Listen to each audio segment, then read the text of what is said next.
Hi, Cougars. This is Miss T. Hope you guys are all doing well. I wanted to wish Sage an amazing birthday. Hope you have a wonderful day. And on this day in 1963, Martin Luther King's letter from Birmingham jail is published.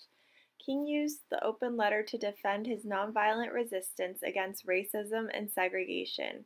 It became one of the central texts for the civil rights movement in the U.S. As we learned yesterday, our feelings are all normal and they can range in intensity. Our feelings are a part of us and manifest as a response to our perception of the experiences we have. Although normal, it is also important for us to know how to manage our feelings when they are too intense. When feelings are too intense, they don't allow us an opportunity to relax. Knowing that the intention is not to say that having distressing feelings are all bad, as all feelings allow us to have experiences and serve a purpose. The goal is to help empower you to be in control of your feelings. If they are too intense, we need to find ways to lessen the intensity so that we can feel better. As we begin, let's set the intention to start our goal of managing our feelings by being mindful of how we are feeling today. And by being mindful, I mean to be present, to not be focusing on the future or past, and to relax. Now let's take a moment to join in on an activity that will help us relax. Take a moment to be in the present moment. I invite you to find a quiet place where you feel most comfortable in your home. When you are ready, close your eyes. Know that the intention is to find a moment to relax and give yourself a break from any big feelings that you may be feeling at the moment. Know that if your mind wanders at any point during this practice, gently refocus your attention to my voice and follow along. I like to invite you to take a slow, deep breath in through your nose, hold for 3 seconds, and release the air slowly out through your mouth. Imagine that you are in a beautiful garden full of green fruit trees, pink, red, and white roses, while you're sitting on a white comfy chair on the fresh grass. Paying attention to the sensation on your feet as they touch the grass. Also notice the sounds of the birds chirping and the breeze you feel touching your skin. Did this breeze feel cold, fresh, or just right? Focusing your attention on the calmness you feel, imagining that this is your calm space, knowing that you can access the space at any time. Now take a deep breath in through your nose, gently release the air out through your mouth, and gently bring your attention back to the here and now, noticing the sounds in the space you are in your home. And when you are ready, gently open your eyes. Our focus today will be to learn how to manage our feelings more effectively so that we can empower ourselves to be in control. Our mind and bodies like it most when we can predict things, as this helps us get a sense that we are in control. And when we are not, but want to feel more at ease, we can feel better by learning about the things we have control over. So we're going to watch this video. It's called Why Do We Lose Control of Our Emotions? Kids want to know. Imagine that you really want to play soccer at lunchtime, but when the bell rings, you can't find your shoes. When you finally get out to the field, the teams have been picked and it's too late for you to play. Maybe you got so mad that this small problem became a big problem in an instant. When we lose control of our emotions like this, we can call it flipping your lid, kind of like the way a pot might do if it was too full and too hot. A little while later, after you've cooled down, you might even feel sad when you realize that when you had a big reaction to a little problem, you could have hurt someone's feelings. What if I told you that this happens to everyone? Your parents, friends, teachers, and everyone else you know can flip their lid and lose control of their emotions sometimes. We all need to work on managing our feelings. Have you ever wondered why we can have such a hard time keeping our emotions under control? It can be really tough being a kid these days. There's just so much going on every day, at home, at school, even after school. Sometimes it's hard to keep a lid on things, and we act in ways that are not kind or caring, even though we don't mean to be hurtful. There are so many situations that we encounter every day that can cause our emotions to bubble up. Maybe you felt upset or frustrated when you were working on a problem or activity at school and just can't seem to get it right. Maybe something unexpected or embarrassing happened to you in front of your friends. Maybe you had something important to say but didn't get a chance to say it. These and many, many more situations can cause both kids and adults to flip their lids. So why does this even happen? Well, it has to do with the way our amazing human brains work to help keep us safe. This is your brain, the part of your body that controls everything you do. Let's take a closer look at the parts of the brain and how they can work together to help us keep a lid on things. The brain is a pretty complicated organ, so we're going to use our hand to help us visualize what's happening up there. Let's imagine that our brain has an upstairs and a downstairs. Here, where our thumb is called the midbrain. This is where our emotions and memories are created and stored. Below that is your brainstem. The brainstem controls the things our bodies do that we don't have to think about, like breathing. It also controls our automatic reactions to certain situations. For example, if you touch a cup with hot tea in it and it's too hot, your downstairs brain feels the pain and will pull your hand away to stop you from getting burnt. It's an automatic reaction. You don't have to stop and think about what to do.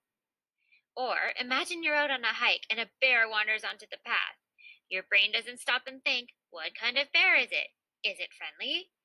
Your downstairs brain notices that you feel scared, it takes charge, and in a split second decides whether or not you should fight, fly, another word for run away, or freeze.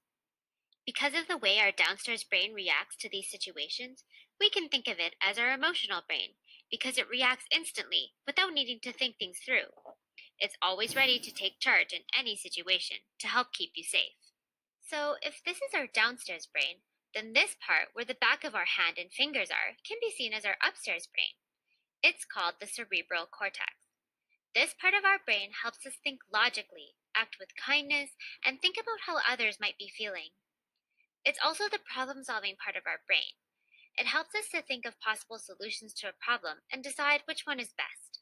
The upstairs brain is our thinking brain. Your upstairs and downstairs brain don't work alone. Your brain is set up so that the upstairs and downstairs brain can communicate with itself. It sends messages from section to section all the time about what our bodies feel and need. Let's take a closer look at our brain fist. Where our fingertips are is the logic and reasoning part of the brain that springs into action when we have a problem to solve, and usually it does a great job of doing it. But sometimes it can have a hard time solving a problem if the emotional brain and thinking brain can't communicate well enough. This can happen if your emotions get too overwhelming and your downstairs brain decides that this situation might be dangerous, even if it isn't really.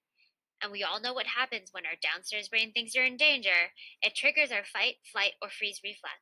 Our emotions start to bubble up, and then suddenly everything boils over. We flip our lids.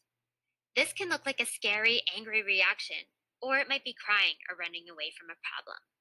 Now that we've flipped our lids, see how far away our fingertips are from the midbrain?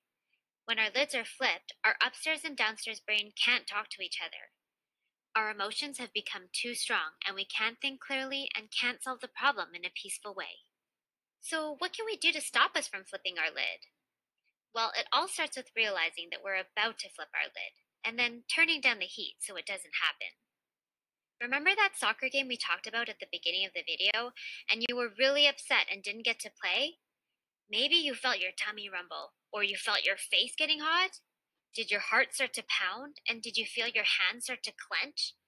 Were you frustrated, disappointed, and angry? These types of strong feelings are all indicators that you might be close to flipping your lid. If you feel this start to happen, it's a good idea to walk away, take some deep breaths, and look for an adult to talk to before you flip your lid. It might be a parent, grandparent, coach, teacher, or another trusted adult nearby. They can help you with strategies to solve the problem once you've calmed down enough for your upstairs brain to be ready to do some peaceful problem solving. If you do flip your lid, those same trusted adults can offer you some time and space to cool down before you start to problem solve together. Once your upstairs brain is back in charge, you can share your story and get some help. Using I statements can help you to tell an adult what you need. I need a hug. I need you to listen to what I have to say. I need another chance. I need some alone time. I need a walk. I need you to see that I can do well. Learning more about the brain and how it works can really help us to understand our emotions and to be peaceful problem solvers. When we listen to our bodies and our brains, we can turn the challenges of being a kid into opportunities to learn and grow. Thanks for watching. As we learned in the video, it's very important to learn how to manage our feelings. Otherwise, if we're not in control of our feelings will control us. And the step one to do this is to identify your triggers. And that basically the way you do that is to ask yourself why. Why am I feeling angry, nervous, sad, or frustrated? Was it because someone hurt my feelings and said something mean? And then that becomes your trigger point, and name that feeling. The step two is to accept what you're feeling. So any emotion you're feeling, accept it. It's okay. All feelings are okay here. The third step is to take action by expressing your feelings. And usually this is easier to do once you're calmed down. So if you're really upset, make sure that you find a easy way to calm down, such as going for a walk or just cooling down in your room. And you first start off small, so tell someone you trust or that you're not upset with, or journal. This can help you release feelings and process everything that is going on. And step 4 is to take care of yourself through using coping skills, which we'll learn later. The more we become familiar with the things in our life that we find calming, and we can create an awareness that such things help us feel happy, joy, calm. We put a plan together to help us remember these things that can help us during times of distress, so we can access it. So as you can see here, some examples of that are journaling, mindfulness, which we did earlier, listening to music, deep breathing, playing with a pet, talking to a trusted adult, and right hand on the heart, left on stomach as you take deep breaths. This helps you stay in the present moment. As we discussed, identify a list of 5 things that you already do that you find enjoyable. Write these down on a sheet of paper or in the notes section in your phone. So I will be having this form next to the video that you can download and click on. And you can refer to it if you need some ideas on how to calm down or feel better when you're having big feelings. So what is an affirmation? An affirmation is something you can tell yourself when you're experiencing big feelings to calm down. So something you can say to yourself is, experiencing my feelings is 100% normal. There's nothing wrong with me if I feel anxious or incredibly upset. These are all normal things. Something else you could tell yourself is, when my feelings are too big or intense, I know that I have the power to manage them by shifting my focus on activities that I enjoy. So that's all for today, guys. I hope you learned something valuable today, and I hope you guys are all staying safe.